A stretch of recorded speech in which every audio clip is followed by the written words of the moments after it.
time. How are you doing? I'm doing fine, thank you. It's so nice to have you here. Thank you. It's great to be here. It's great to be at a jazz festival. We're bumping into all my friends. Mm-hmm. It's wonderful. I walked in. We checked in after driving from Hamburg. Mm-hmm. Long drive, 8 hours. Oh. We arrived. We checked in, I turned around, and in walked Lenny White and Stanley Clarke and Chick Corea. So we sat in the lobby just chatting to each other. It was great. It was really nice. Sounds like fun. Yeah. I love it, yeah. Okay. How's the tour so far? Tour is very good so far. We've done 4 shows, and this is our 5th show. Mm-hmm. And the band sounds amazing. Sounds really good. Okay. Yeah, and the audience is loving it. Because it's a brand new project. Mm-hmm. So I don't think anybody really quite knows what we're doing. Explain it. Explain. Right, well, there's 3 people involved. Phillips, Pino Palladino, and myself. So it's a trio. Mm-hmm. Keyboards, bass, and drums. Mm-hmm. And I've never really played in a trio scenario before. So it's very new. But there's something about it that just really works. And from the moment we sat down to play in Los Angeles, it sounded great. Mm-hmm. So we went to Japan. We played 3 shows there. We recorded the shows. I mixed this record, and it turned out great. And we thought, well, let's do some more. Okay. And we planned this tour, and here we are. Will there be any CDs, albums? Oh yeah. We've already written 2-3 new songs. Good. So it's 2 of them we're playing tonight too. So how did the whole project start? Was that something you did? You came up with? No, it was actually Philippe. Philippe Sace moved to Los Angeles 2 years ago. Mm-hmm.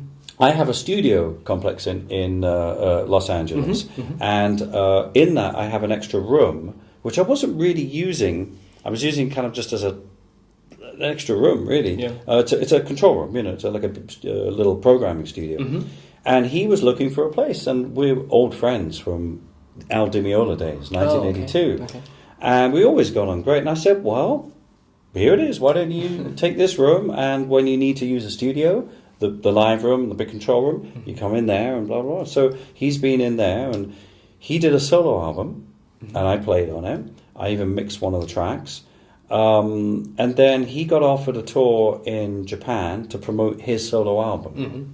And his dream was always to have me and Pino in the band. Oh, okay. And he thought, I wonder if this would work. Mm-hmm. And he pitched it to the Japanese promoter, and the Japanese promoter went, oh, that sounds great. So it made it possible for us to do it. Because Pino's in London, and we're all pretty busy. And that's how it started.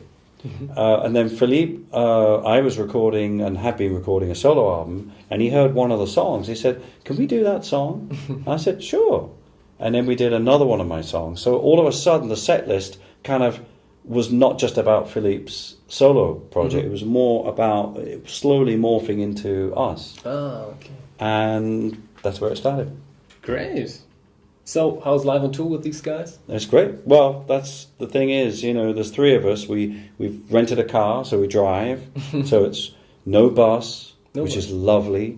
We're in charge of our own timetable. Mm-hmm. No tour manager. It's just us, and we have a great crew. There's 3 in the crew. They have the truck, and they have their own timetable. Mm-hmm. So it really is lovely, actually.